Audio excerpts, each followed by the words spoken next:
We are on the air, Steve. All right. Hello, everybody. Welcome to the Big Steve Hour Backstage Pass. Excuse me. No left turn unstoned, as always. And do not forget that you, the audience, the Deadheads, the fellow followers of Big Steve, are the greatest in the world. And I'm talking to you today directly about how much I've been in love with you guys ever since I started working for the band way back in the day. Now, those of you that are familiar with the whole scene know that we made a movie, the Grateful Dead movie, in 1974. And at that movie, I started off when Bill Graham called the crew out. The first thing I said was, "You're a damn good audience," because you were, and you are the best group of people. And so I just want to pay tribute to all that greatness that you guys bring to the shows, to everything involved with all of what we did in Las Vegas. You guys made it for me. You are so great. Showing up like you all did to talk to me in the Venetian and Palazzo hotels right on the line there where the Deadhead Bears were. You guys came up. Now, here's a great picture right here of the beautiful people, the Deadheads from all over the country. Every state in the Union, every state came to meet with me and to hang with me and to talk with me. I am overwhelmed by the love and the beauty that you guys bring.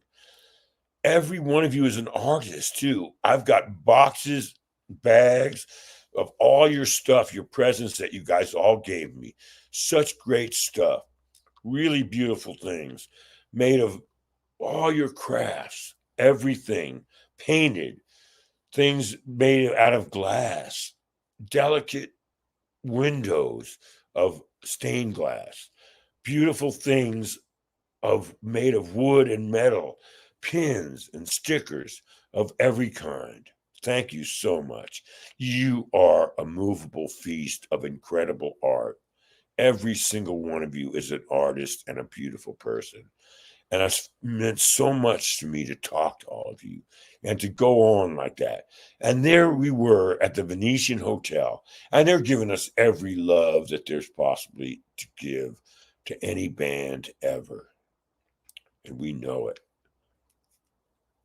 Look at these pictures of these smiling faces to meet each other. We felt so close. And, men and women told me their stories, brought their children. The multi generational thing was going on every day. And it meant so much to me, and it still does. I'm touched forever. I'm changed now. I'm changed, and you guys will see it because I am one of you as you are one of me, and we always had each other's backs. Now we really do more than ever. There is nothing like a Grateful Dead show. There is nothing like you guys making that happen because that's what it's all about. If it wasn't like that, it wouldn't never be like that. I'm so amazingly lucky to have seen the whole thing grow and grow and grow every year. But when I started with Jerry in tiny nightclubs and the Grateful Dead started, where we started growing and growing every year and every minute, what a beautiful thing to see as you people flocked. At first, when we started the Jerry shows, it was sparse. On a rainy Tuesday night, there wouldn't be that many people. Now, here's a child that was with his dad, and oh, it was an incredible moment because I touched them both and they touched me.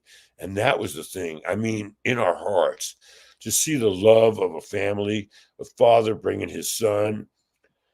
And I could tell right away because of the gift that I have what people need to know and what they need to hear. And I love that.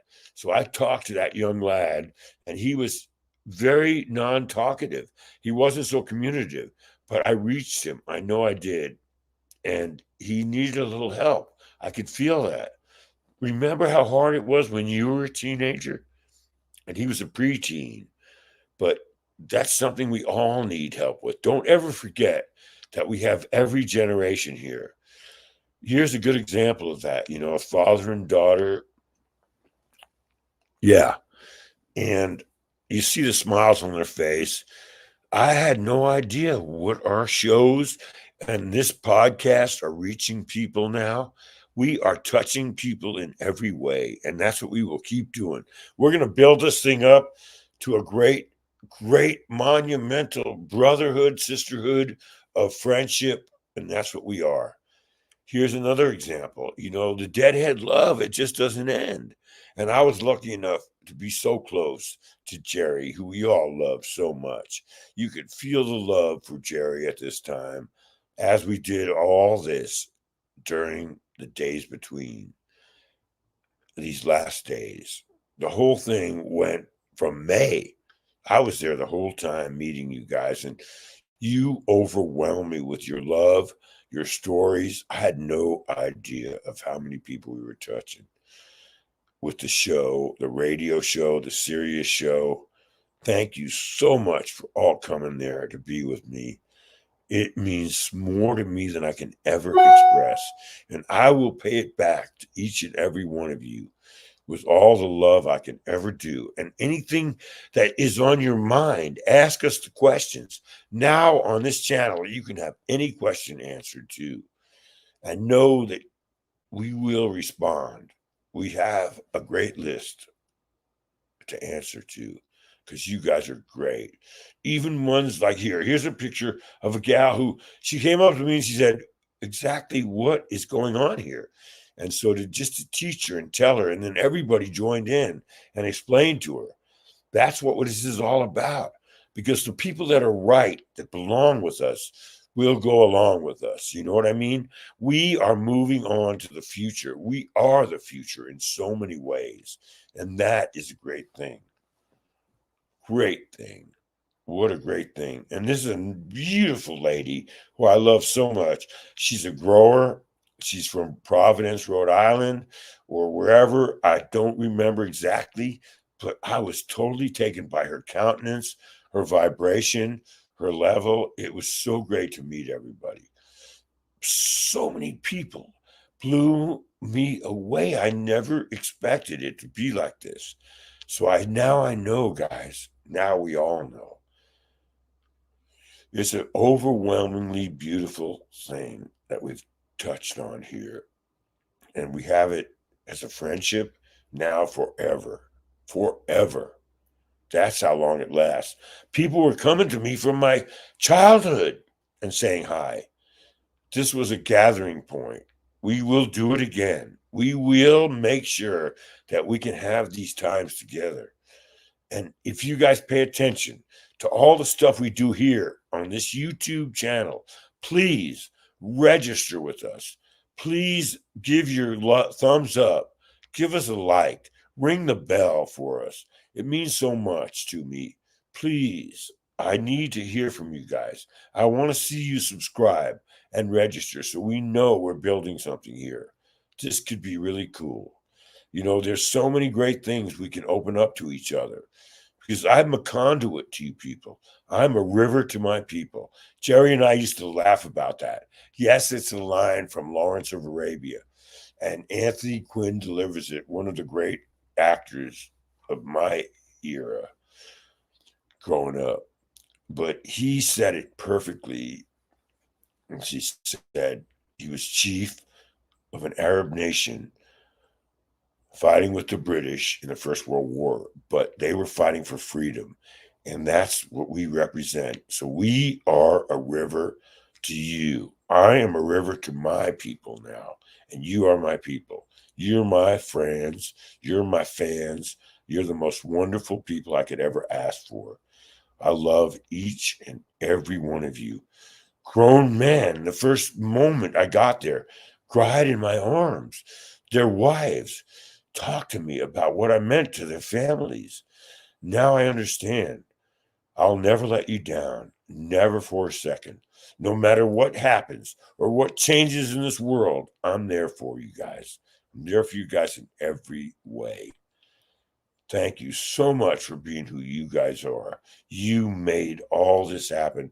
My whole life has been enriched by knowing the audience that we attracted. And Jerry pointed that out to me like nobody else. As the close friends that we were, each and every day we worked together too. So he was not only my boss, but my friend, and so much to me. All the guys in the band, Bobby, Phil, Mickey, Billy, all the keyboard players, Pigpen, and everybody on. It is an incredible story of love, music, and excitement and adventure. Because each and every one of us lives a life of excitement, and nobody has a life that's boring. If you do, you're not out there living, and you have to be. Join this fraternity, join this sorority, join this thing that we have, because we offer it to you.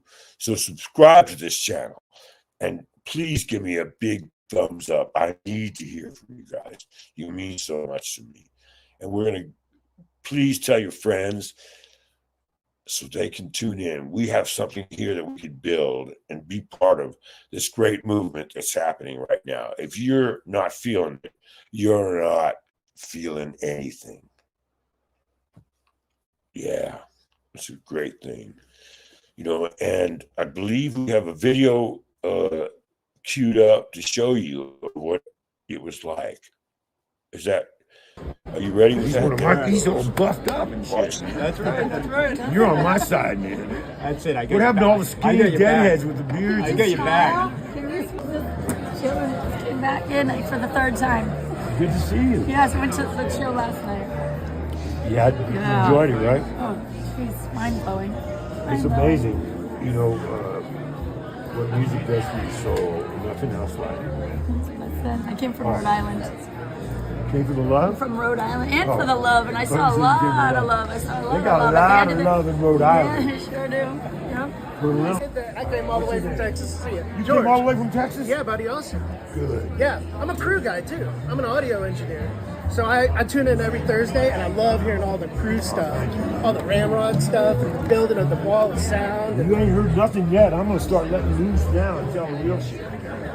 For real. It was my first show, and my dad didn't want me going in the car with all the guys. Why would that be?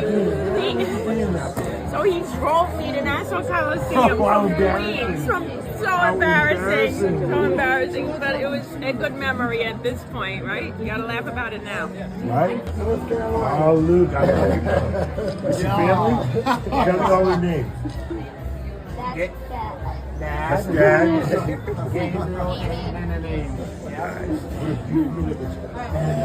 What a beautiful family. We listen to you all the time. Oh, you guys make my heart sore, man. You got a great dad, too. Hello, darling. It's you. How are you? I'm the one who told I remember you you. it was the solstice. Of course. And I'm also the one who told you that I was really sick in LA, and when I did treatment, I listened to you driving home every time. You helped me so much. Because you're worth healing. Thanks, Big Steve. Just want to say shout out for you, buddy. Hello and all All right, that good enjoy stuff. yourself, man. Thank you so much, buddy. You're welcome. Love you, man. Love you more. Thank you, Texas. Thank you. All right. You guys have fun. There's no way to express what that means to me. Each and every one of you is an amazing person, and we have to have that connection because we don't take things lightly as far as friendship and this community goes together so well. Yeah. Well, Steve, I was lucky enough. This is Jeremy. Hey, Steve. Yeah. I was lucky enough to be beside you for a lot of this run, and I saw incredible things, and the way you touch people is just amazing to me. But I still have some questions that I haven't asked you. I got to thank you too. You took such great shots. Jeremy took most of those pictures you just saw, and that means so much to me that we have a record of it, because when I'm there doing that, I need somebody to help me. And thank you so much for being there. You're a true friend and brother. And, you're part of the community so big now. So thank you. So, what are some Thank of you. these questions that are on your Well, mind? so I saw so much Grizzly Peak handed out, and I Yeah, wanted to ask you, how yeah. many joints do you think you gave away? We gave away hundreds of joints.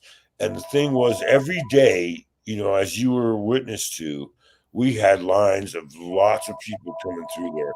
I'm thinking some days we had thousands of people, but I tried to give everybody satisfaction.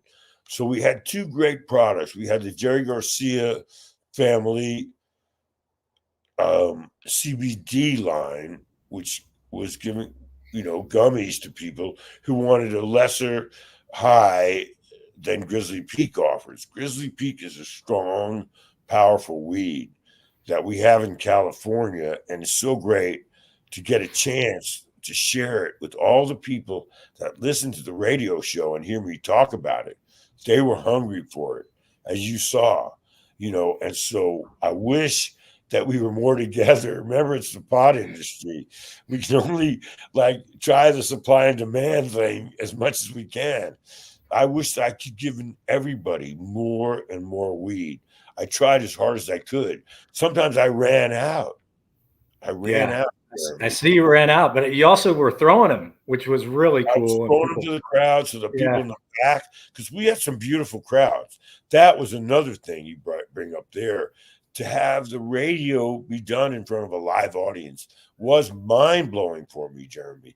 It was so great to see the people. I never get that when I do the show. I'm only sitting there in the dark sometimes, or in the studio or whatever, and talking to everybody. But to see them, their faces, and to have them there applauding, it's so rewarding in that way. So to throw those joints out was great, but it was never ending. I think I could have had, thousands every day, and the Deadheads were loving it because they are people that know the right things to get high on too. That's great about it. and speaking of the Deadheads, you've seen them over the years, and I kept thinking about, how have the Deadheads changed, if at all, and how have they remained the same over the years? What have you Well, seen? there's one theme that always goes through it: the party and the music, and that theme, the love of the music, is number one. The party is next, and that party never stops. But I'm using the word party because I don't have any other word to express. It's so beautiful. It's almost like an ethereal epiphany of life to be there amongst them, and always has been like that because it's sacramental to me. It's sacred. I always felt like our stage was some kind of an altar almost, to that kind of a vibe. And to see the Deadheads as now have perfected in the sphere the art of their dancing, that brings in something. When you see their hands in the sky, that's fundamental to people. Dancing and music go together back to our primordial lives, with our ancestors. So it's a touch to, I always said it was a, a distant past that we were touching to also, of people being as free as they could be, to listening to music and dancing. And the way they dance is an ode to the universe. They give everything. And that's the beauty of it. It's like a new age religion in a sense that we don't have any moralistic nonsense going on. It's all for joy, joy, joy, joy. And the Deadheads are the happiest people I've ever seen. And that's beautiful. That is beautiful. So that's what's remained the same. Has anything changed at all? Well, at first people had to figure it all out, just like we did. So to see it come from those early days of people discovering the band, that was so beautiful. Everywhere we went, it grew and grew. So every year, and I started working for the guys hanging around with Ramrod in '68. got in some trouble with the law, was gone for a while, but came back in time in 69 and then into the 70s. And to see everything grow every year for this band was a miracle. It got bigger and bigger, the audience. You know, the Jerry Garcia band, which I was doing always from the beginning, was a small thing. That took even longer for people to realize. As people loved Jerry from the Grateful Dead, they came to see him in person in a real tight little place at the clubs that we played for so long. We could have gone to bigger places way before that, but Jerry wanted to be in clubs so he could see the people and have contact with them. When you get to those big stadiums, they're distant, but the contact is made before that. In all the little places, as you go through showbiz, you go through these levels of clubs to theaters to civic centers to stadiums. We were lucky enough to see that, you know. So that's a beautiful trip. And everybody went along with us. The audience went along with us. And, you know, I'm hoping people ask some questions here in the chat, or I'm monitoring the chat. But my final question, it's not a real heavy question, but it gets pretty hot in Vegas. You and I sweated quite a bit. What did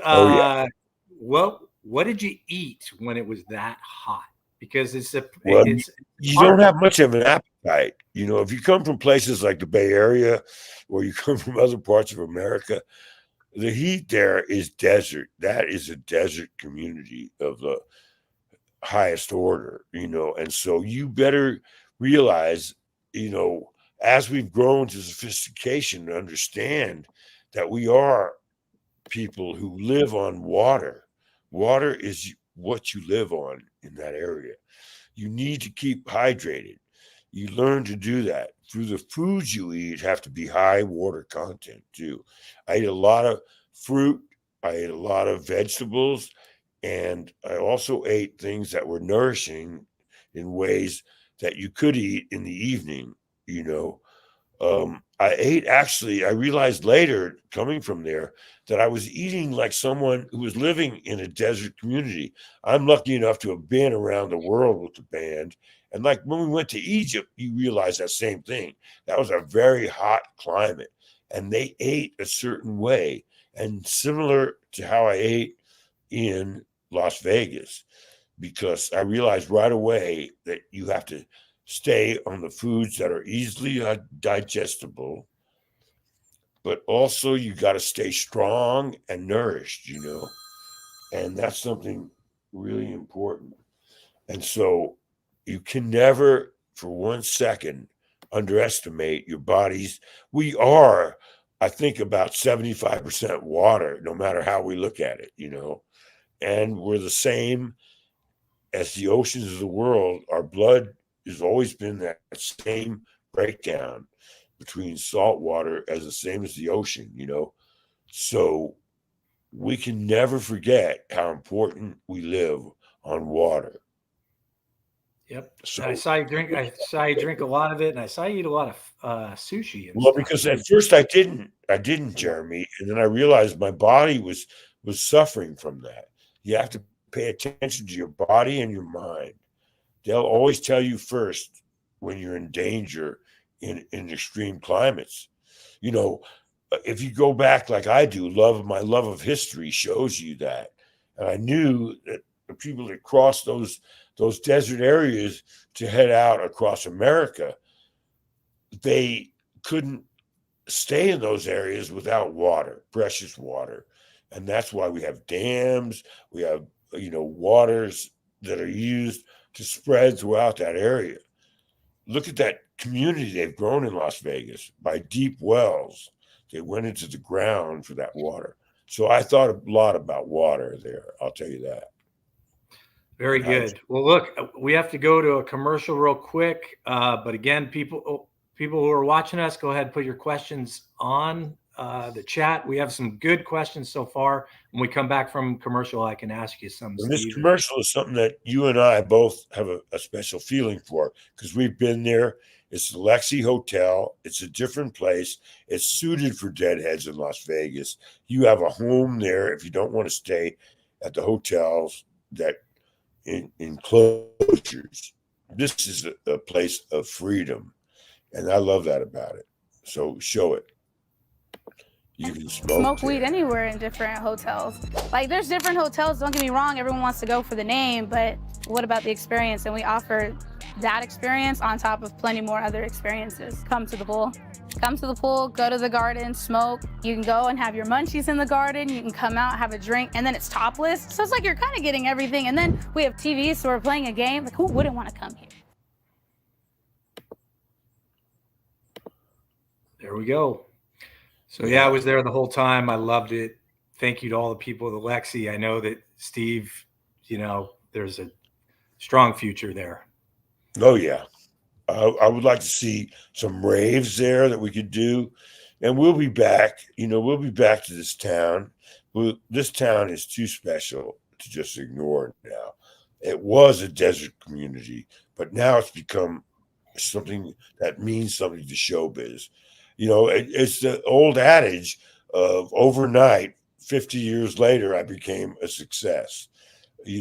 This town worked really hard to get known as a place to be respected and liked for all the entertainment. And I've seen it change. I'm that old now that I've seen the changes here. My dad being a very strong teamster, I saw who built this town. It was tough guys. It was old style guys. But now it's become modern and it caters to your whims now. It's something there that you can come to have a great time. So I can't say enough about how I'm impressed with Las Vegas and how they've metamorphosed to this great American community. Yeah, so we got a couple questions. This is a good one in regards to the theme of this show. I think, I think access to the band members has been one of the big changes. Does the band miss meeting up with the fans? Yeah, but they try to use social media as much as they can now. I did notice that the whole time. They always trying to stay in touch. Because that's what we have now. It's so difficult, and especially a place like the Sphere, the backstage area and the whole backstage scene is so different than what it was at rock and roll shows in the past. This is so technically set up with the sound and the lights and the environment that there is no space like we did. We had 500 people at a party at the Fillmore West and the Fillmore, the Winterland situation and the Grateful Dead shows that we did everywhere. Friends of our local friends and friends that came to see us, they had a big space with us. Those days are over now. It's so technical, but it's still the most beautiful experience you can have with a band, music, and the modern technology. That's what this was all about. We will always go on together, the audience and the band and the technology. That will always keep changing. I realize that. That's what the Sphere represented. It was beautiful for me to see it like that. It brought the old and the new together. That's what that place does. It represents all the progress made by rock and roll. Really. People want to know if you're going to write another book, Steve. I'm doing the dance right now with St. Martin's Publishing, who did my first book. They've asked me to do another one, and I'm starting to think that as soon as I've got enough stuff accumulated that's exciting and new, which I'm very close to, because there's been a whole new era since I wrote the last one. And so many people have passed on. I want to honor them. I really want to tell more about everything. At the time I wrote the other book, it was there were 66 books about the Grateful Dead, but none from us in the inner circle. So I was the first to break that boundary. And now everything's so different. It's time to share. So I will do another one, yes. But I'm also working on other ideas for how to get the message across through all mediums. And so I've got a couple of projects going that I think people are going to be excited about. And we'll announce it right here on this channel. And I want everybody to give us a thumbs up if they can. Let us have the encouragement. Without your help, Jeremy, I couldn't do this. And we're doing something different here, but it's a beautiful thing. Let's build it together like we did. It's definitely a beautiful thing. There's a chat going on right now about Alice Cooper. You got any Alice Cooper stories? Well, Alice Cooper was showbiz in a lot of ways, and so were we. There are different ends of showbiz. Some people go out there and wear makeup and wear all these things, all the bands that did that. I respect all what they tried for. Alice Cooper was what bridged together different styles of music. And as the Grateful Dead and us breaking through as freaks in our era, we could not but love everybody that came along after us and who pushed the elements, pushed the envelope farther and further into difference. So that's how I respect Alice Cooper, in that way. We didn't have a lot of interaction. We didn't do shows together. We didn't do things, but there was a mutual respect without even knowing the person intimately. You feel that. Because everybody sticks their neck out in showbiz. That's what it's about.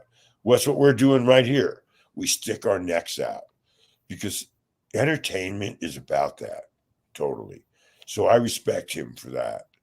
And he pushed the element, he pushed it out a little further because that's what music is about always. It goes on and on. And Jerry always said that when you play something, it goes out forever and never stops in the universe. It goes out there till it hits somewhere that somebody's going to hear it. And I always felt that about everybody who's giving their all to music. They're putting something out there in the universe. That's a good thing. And showbiz and all that has to blend together. We got to remember that's what we got. So the audience is so beautiful. And anybody who can bring an audience is doing something for all of mankind, in my opinion. All right, I got one more if you... Sorry, Steve. I got one more if you want. Sure. And this is one I've heard before, but I always love it. Tell us about changing Jerry's guitar string on stage live. Well, we perfected that because Jerry, when you worked with Jerry one-on-one like we did, and it was mostly me and Ramrod that were handling his gear. And when Ramrod was teaching me about guitars, he was so giving and so wonderful that I was his assistant in a sense in the very early days that I came around. And he taught me. And the first thing he showed me was, because that day when I got the Jerry Garcia band, and we still had the Grateful Dead where we were working on all their gear, and Ramrod just shared everything. So me and him were partners. So when Jerry's stuff busted, I was right there watching him, seeing how he handled it. And at Winterland, he only had to give me a look and a nod because he knew I could do the same thing that he did. And Jerry so didn't want to stop for a second. Nobody else I even know this we even happened to, because a lot of guys just have other guitars on guitar stands ready to grab a spare. Jerry only had that one at a time. It was like a love affair. Each guitar he played was his guitar. He didn't like to switch them. So when he busted a string, usually the high E string, we figured out a way real quick that we could do it together, the three of us, Jerry cooperating, because he would never stop playing for a second. So he would stand still, face us, one guy down at the saddle, putting the string in, at the bottom so the nut locked in. And then the guy up on top, whether it be me or Ramrod, we knew how to lock. There was a way we were taught that Jerry taught us, but Ramrod passed to me, a way we wrapped the string around the post on the string on the nut at the top, and we did that so it would never move. The thing is, you got to have a solid lock. You couldn't mess around. So it was a serious thing we were doing.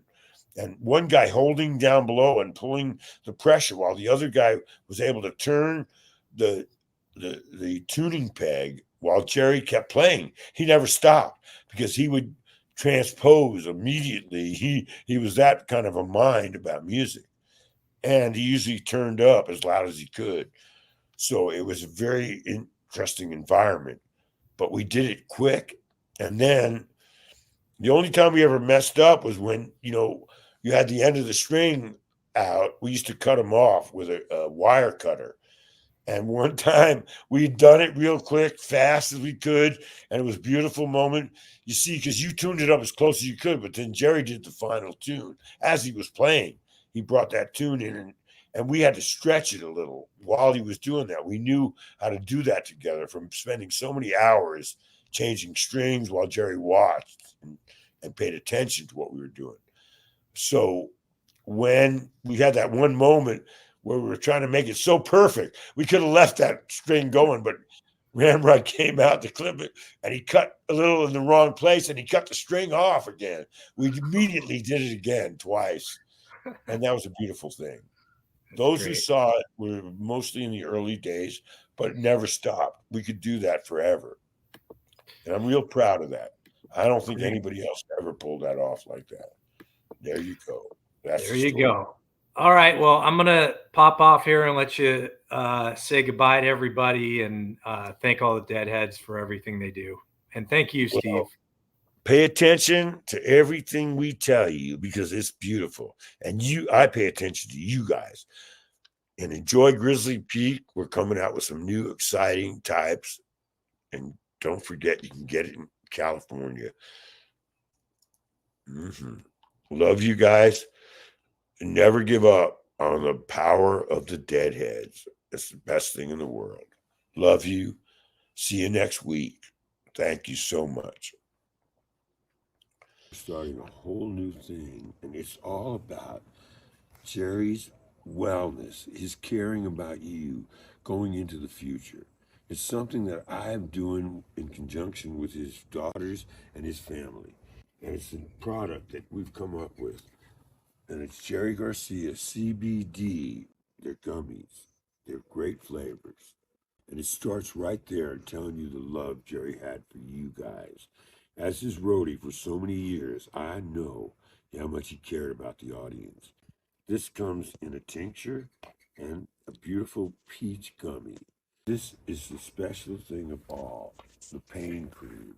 It works so well. It's incredible. You put it on any ache or pain anywhere on your body. It does something for you that is so amazing. You can always tell you got the authentic stuff by the Jerry Garcia signature and the Jerry Garcia handprint.